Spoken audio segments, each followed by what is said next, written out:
Hey American government class, Mr. Sharon here.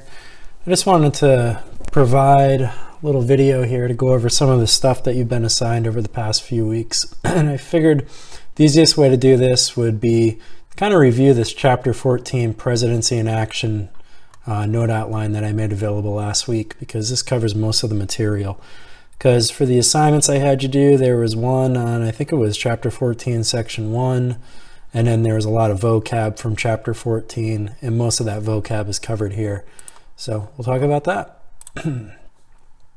So a couple key points to keep in mind here. We're going over the executive branch.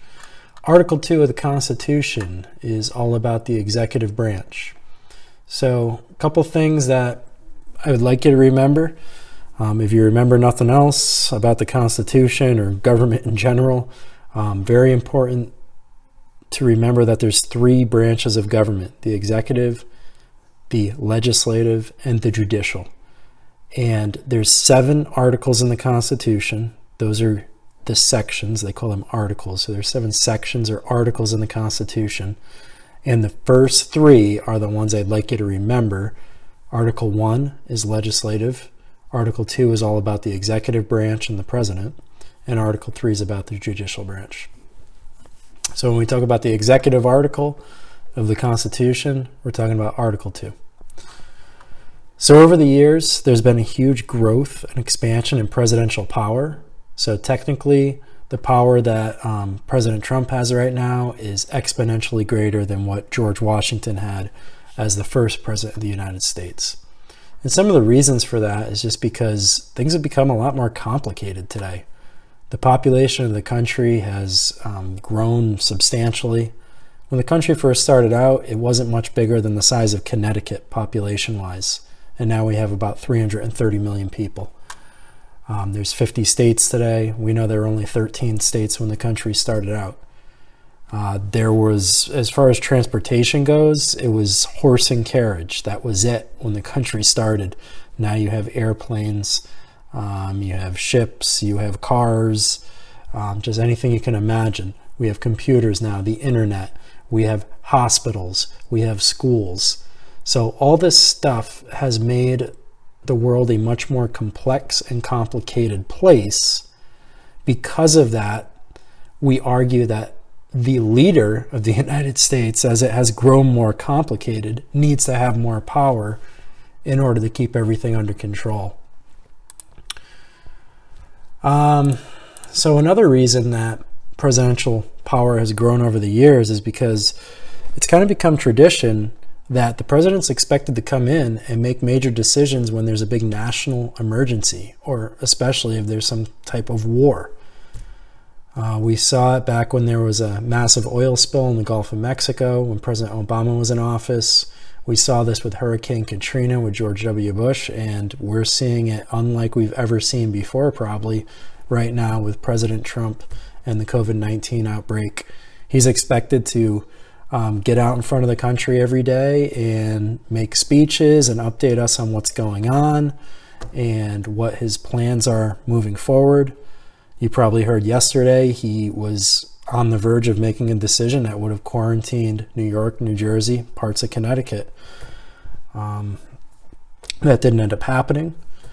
What ended up happening instead is he had the CDC, the Centers for Disease Control, it's a national organization, pretty much create a strong travel advisory saying you might want to think twice if you're going to travel to these places. We highly discourage it. And if you live in New York, New Jersey, and Connecticut, we'd really like you to not travel right now, because those 3 states have 3 of the worst outbreaks in the U.S. right now. So that's a good, really good example of the president's power in action as we're seeing it today.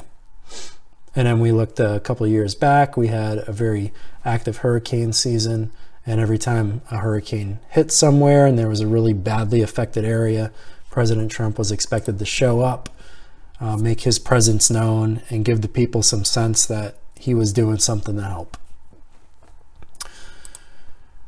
Going through here, so in the executive branch, we have all these federal agencies that help the president to enforce laws. We have roughly 3 million federal workers today. that in some way, shape, or form are helping to enforce the laws. If you look down at the bottom of this slide, you'll see as of September 2013, a little outdated, but the most recent statistics I could find, most recent exact statistics. I'm sure there's some better ones out there. I just have to find them. But these are the largest departments. So what else does the president do? Well, he gets to name top-ranking officers in the federal government. So ambassadors and diplomats, these are our representatives to foreign nations. His cabinet members are his closest advisors. For example, the Secretary of State is our person who deals with foreign countries, who keeps an eye on foreign affairs. Homeland Security, that department is in charge of stopping terrorist attacks in the United States. Department of the Treasury is supposed to keep an eye on the economy. And we're seeing a lot of that right now because so many people have been affected by the pandemic. The Treasurer, Steve Mnuchin, has actually stepped in quite a bit, and he's been active in at least talking about plans moving forward to try to save the economy. Federal judges, U.S. marshals, U.S. attorneys, all officers, top-ranking generals, commanders in the military, the president gets to pick those people. With the exception that everyone that the president picks for all these high-ranking positions, the Senate must approve that. So if the president wants to put somebody on his cabinet as one of his advisors and the Senate says no, then the president's going to have to go back and pick somebody else that he likes, but the Senate also likes. So this is a form of checks and balances to make sure that the executive branch isn't filled with a bunch of people who probably aren't going to work with the rest of the government. So the legislative branch has to approve. The president can also remove everybody that he has appointed except for federal judges. So once a president picks, let's say, a member for the Supreme Court, he can't get rid of them. Anybody else, he picks and we've seen President Trump do this quite a few times throughout his presidency already. There's 15 cabinet members, and he has replaced quite a few of them already, and he's not through a single term yet. But yeah, a lot of them, he picked them, and apparently with some of them, he hasn't been happy with the job they've been doing. He replaces them. He picks another appointee for the Senate to confirm. It's happened quite a few times. Here's the thing. When the president removes somebody, I mean, we would say he fires somebody, it's never called that. We always call it a resignation, meaning somebody resigns, they step down. And in all these cases of the president's cabinet members, we know they're probably really being fired. They're all called resignations. So what probably happens behind closed doors is the president talks to one of his cabinet members, let's say, and says, listen, this isn't working out. We're just not on the same page. I'm going to bring someone else in for the job. You can either agree to step down and we'll just say that you wanted to move on, that there was, mutual differences. You're not being fired or anything. Or you can fight this and then it'll go out to the public that I'm firing you. So most of these cabinet members especially will just say, all right, fine, I'll tell everyone I'm resigning and we'll move on and everybody's happy. As far as the president's diplomatic powers, when we talk about diplomacy, that means the president's power to deal with other countries. The president can make treaties. Treaties must be approved by the Senate with a 2/3 vote. A treaty is just an agreement with another country. An executive agreement is the same thing, except the Senate does not need to approve, technically, of an executive agreement. But a court could always overturn an executive agreement. Executive agreements are used when there's not really much time to have the Senate sit down and have a vote. If it's more of like an emergency, we need quick action, executive agreements used. If we have the time to go through the formal treaty process, we'll do that. A famous example is the Treaty on the Non-Proliferation of Nuclear Weapons. I have a little map up here, all the countries that have participated in that. This was a treaty to try to limit nuclear testing, limit the development of new nuclear weapons. All the countries in the world just kind of realized that, hey, nuclear weapons, if we all have them, and then we have a big war and we use them, it's probably going to be the end of the world. So maybe we should make some kind of agreement, a treaty with each other to try to prevent that from happening. So that's a very important one. Presidential recognition. This is one of those vocab words from page 410. So the president has a pretty unique power. The president decides who exists and who doesn't. The most famous example, and there's been quite a few, but the best one is in the 1940s, China was overthrown by a communist government. Ever since, China's been run by the communist government. For the first 30 years after that war, we did not recognize that communist government of China as being a real government in a real country. There was a government in exile who lost a war against the communists, who fled to this island that you see here called Taiwan. We recognize them as being the real leaders of China. Well, we went through that for 30 years, and then we finally decided we just have to be honest with ourselves here and honest with the world that the communists won the Civil War, and they're the ones who control mainland China, which is the most populous nation in the world. It's got 1.3 billion people today.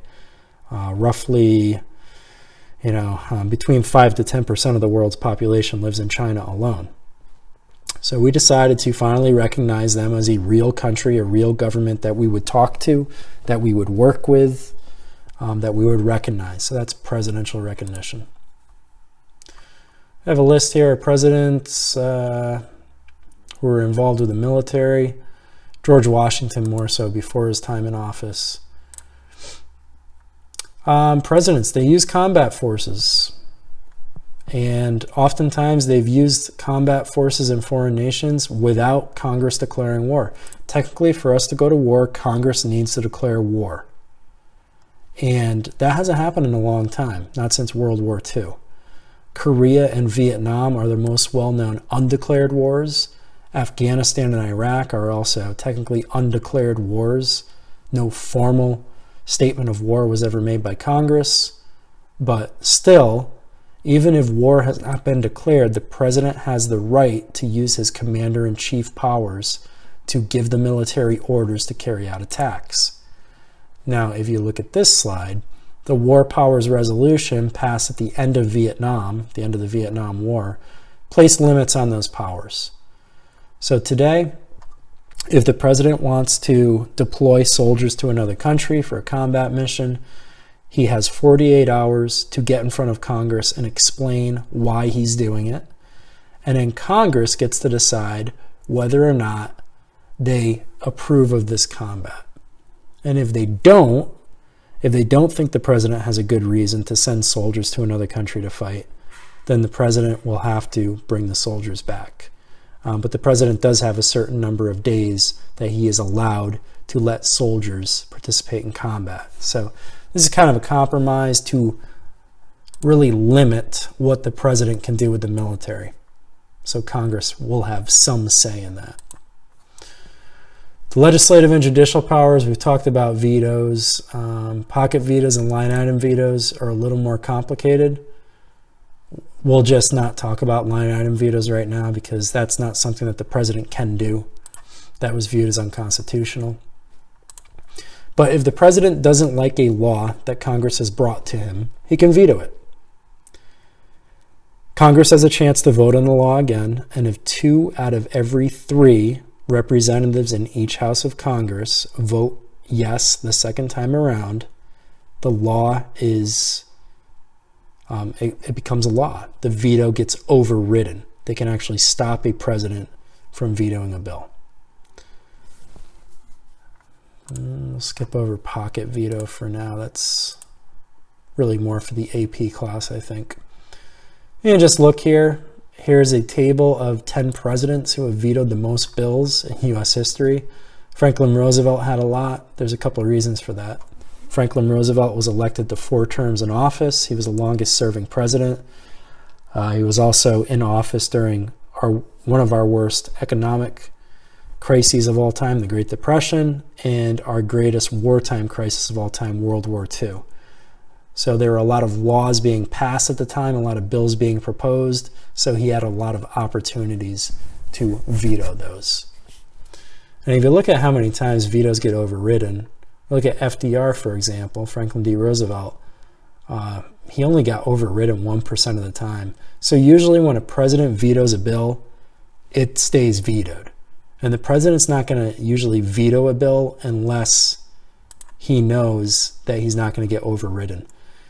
Because it would be very embarrassing, let's say, for example, for President Trump to veto a bill today, and then Congress overrides him and makes it a law anyway. That makes the president look bad.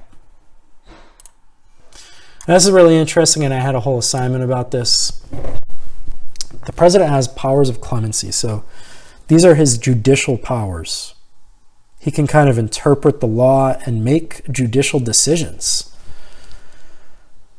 So with clemency, it's all about providing mercy. The president can only do this for federal offenses, for federal crimes. And the 4 examples, let's go through them. So a reprieve is a postponement of execution of a sentence. This would usually be with the death penalty. Let's say there's somebody who is supposed to be executed. The president has the power to make a phone call and say, if that execution is supposed to be tomorrow, I want it pushed back for at least 2 months.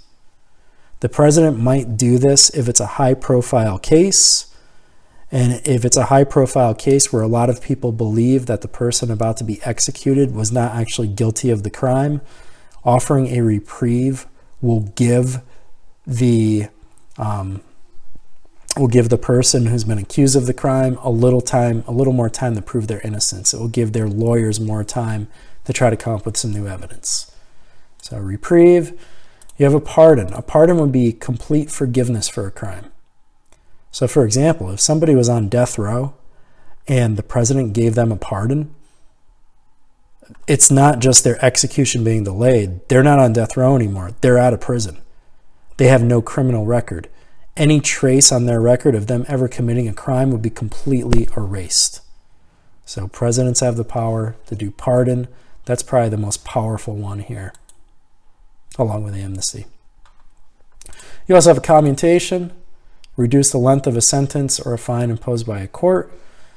So if there's someone who's been sentenced to life in prison, the president can say, you know what, based on what I've heard, I don't think that was fair. I'm going to reduce your sentence to 20 years. Or maybe there's a death sentence. The president can commute that to a life sentence. And once again, these would be done in high-profile cases usually. Every once in a while, you see presidents, I would argue, abuse their power. President Clinton, when he was in office, gave his brother a pardon for federal cocaine charges.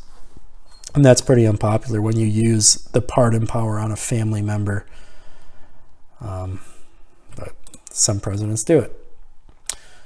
Amnesty is the same thing as a pardon, except there's a whole group of people who violated a specific law.